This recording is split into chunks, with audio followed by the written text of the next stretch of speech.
നമസ്കാരം. പതിരും കതിരും. നടക്കുന്ന കഥയെല്ലാം കൂഴച്ചക്ക, നടക്കാത്ത കഥയെല്ലാം വരിക്കച്ചക്ക. രാഷ്ട്രീയത്തെ അപഹസിക്കുന്ന ധാരാളം കവിതകൾ കവി അയ്യപ്പ പണിക്കർ എഴുതിയിട്ടുണ്ടെങ്കിലും ഇങ്ങനെ സന്ദർഭോചിതമായി അത് വരുമെന്ന് ആര് കണ്ടു?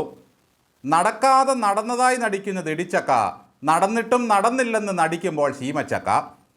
തൃശ്ശൂരിൽ നടന്ന വെടിക്കെട്ട് അപകടത്തിന് ശേഷം ദുരന്തത്തിൽപ്പെട്ടവർക്ക് നഷ്ടപരിഹാരം നൽകാനായി 3 മന്ത്രിമാർ വാർത്താ സമ്മേളനം വിളിക്കുന്നു. കടന്നപ്പള്ളിയും വാസവനും ബിന്ദുവും സന്നിഹിതരാകുന്നു. പെട്ടെന്ന് 3 മന്ത്രിമാർക്കും മൂട് കാണിച്ചുകൊണ്ട് ഒരു സ്ത്രീ പ്രതിഷേധിച്ച് വാർത്താ സമ്മേളനം തടസ്സപ്പെടുത്തുന്നു.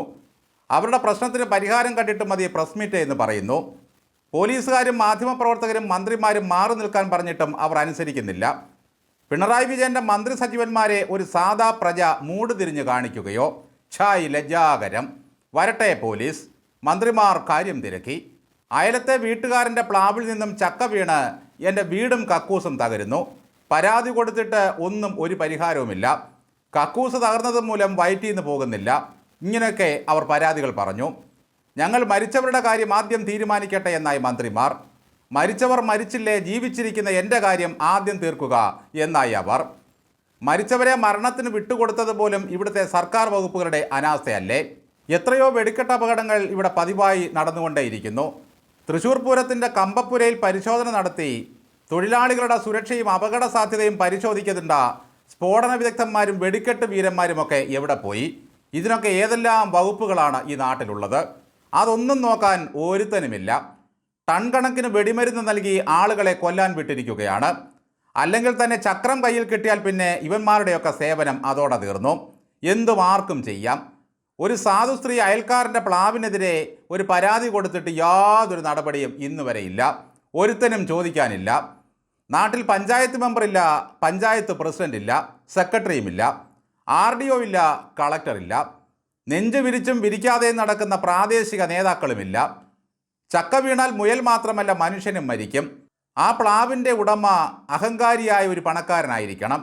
അല്ലെങ്കിൽ അധികാരം കണ്ട് പുളയ്ക്കുന്ന അന്തംകമ്മിയായിരിക്കും. അതുമല്ലെങ്കിൽ റവന്യൂ ഡിപ്പാർട്ട്മെൻറ്റിൽ നിന്നോ ഏതെങ്കിലും സേനയിൽ നിന്നോ റിട്ടയർ ചെയ്ത് വന്നവനായിരിക്കും. എന്തായാലും ഒരു കൊച്ചു വീട്ടിൽ പൊറുക്കുന്ന സ്ത്രീക്ക് ആ ചക്കയും പ്ലാവും ഒരു ഭീഷണിയായി. അവരുടെ കക്കൂസ് തകർന്നു. അവിടെയാണ് ആ സ്ത്രീയുടെ ധൈര്യവും ചങ്കൂറ്റവും ഉണർന്നത്. അവർ ഈ മന്ത്രി മൊണ്ണകൾക്ക് മുമ്പിൽ ചെന്ന് മൂട് തിരിഞ്ഞു നിന്ന് പ്രതിഷേധിച്ചു. മീശമാധവൻ സിനിമയിൽ പിള്ളേര് പിള്ളേച്ചനെ കണി കാണിച്ച പോലെയായി കാര്യങ്ങൾ. ഈ 3 മന്ത്രിമാരുടെയും അവസാനത്തെ വാർത്താ സമ്മേളനമായിരിക്കും ഇത്. ഇവർ നിയമസഭയിൽ എത്തുമോ എന്ന് 4-ാം തീയതി അറിയാം. ബിന്ദു ഉന്നത വിദ്യാഭ്യാസമേ നോക്കൂ. വൈസ് ചാൻസലർമാരെ വരട്ടുക, അധ്യാപകരെ പൂട്ടിയിടുക, ആവശ്യക്കാരായ സഖാക്കളുടെ ഭാര്യമാരെ തിരികെ കയറ്റുക, ആട്ടമാടുക, പാട്ടുപാടുക. ഇത്രയും കാര്യങ്ങളൊക്കെ ബിന്ദുവിൻ്റെ വകുപ്പിൽപ്പെടുന്നതാണ്. അതിൽ ചക്കയ്ക്കോ പ്ലാവിനോ പാവങ്ങൾക്കോ റോളില്ല.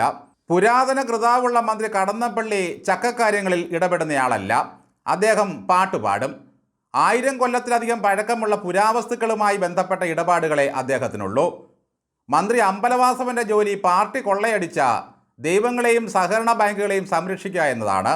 വിഴിഞ്ഞത്തെ കപ്പലുകളുടെ കാര്യവും പുള്ളി നോക്കണം. ചക്കക്കാര്യത്തിൽ വാസവനും ഇടപെടില്ല. ഇതൊന്നും ഞങ്ങളുടെ വകുപ്പിൽപ്പെട്ടതല്ലെന്നാണ് മന്ത്രിമാർ പറയുന്നത്. പക്ഷേ പാലസ്തീൻ്റെ കാര്യത്തിലും തുർക്കിയുടെ പട്ടിണിയിലും ഈ സഖാക്കൾ ഏത് സമയത്തും കയറി ഇടപെടും.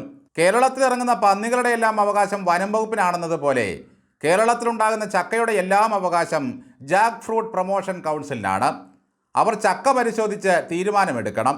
എന്നിട്ടേ പ്ലാവ് വെട്ടണോ വേണ്ടയോ എന്ന് തീരുമാനിക്കൂ. നമ്മൾ വിചാരിക്കുന്ന കൊമ്പത്തെ മന്ത്രിമാരും മുഖ്യമന്ത്രിയും ഒരു പുല്ലുമല്ല എന്ന വലിയ പാഠമാണ് ഈ സാധു സ്ത്രീ നമുക്ക് കാണിച്ചു തന്നത്. അഹങ്കരിച്ച് കാട് കയറാൻ പോയി 4-ാം ദിവസം 100 പേര് പോയി ഇറക്കിക്കൊണ്ടുവന്ന ഒരുത്തിയെ ധീര വനിതയായി പുകഴ്ത്തിയ കുറേ ആളുകളുണ്ട് ഇവിടെ. അവർക്ക് പക്ഷേ ഈ പാവം സ്ത്രീയോട് പുച്ഛവും ആക്ഷേപവുമാണ്.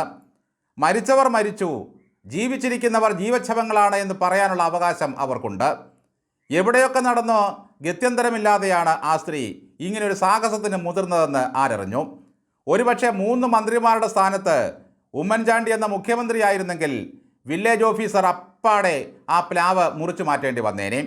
അല്ലെങ്കിൽ പരിശോധിച്ച് ഇന്ന് തന്നെ പരിഹാരം കാണാൻ പറഞ്ഞേനെ. സ്വന്തം വകുപ്പിൽ കിടന്ന് ഉച്ചകുത്തി മറിയാൻ മാത്രമേ ഈ മന്ത്രിമാർക്ക് കഴിയൂ. പെരുന്നേലിരിക്കുന്ന സുകുമാരൻ നായരെ വിളിച്ച് കുശലം ചോദിക്കുന്നത് പോലെയല്ല വാസവായത്. നിങ്ങൾ സ്ഥലത്തെ കളക്ടറെ വിളിച്ചു പറഞ്ഞാൽ കേൾക്കില്ലെങ്കിൽ അറിയാവുന്ന പണിക്ക് പോകുന്നതാണ് നല്ലത്. ആ സ്ത്രീ നിങ്ങൾ 3 മന്ത്രിമാരെ മാത്രമല്ല, ജനങ്ങളുടെ പ്രതിനിധിയായി നിന്ന് ഈ മന്ത്രിസഭയെയും ഈ സർക്കാരിനെയുമാണ് മൂട് കാണിച്ചത്.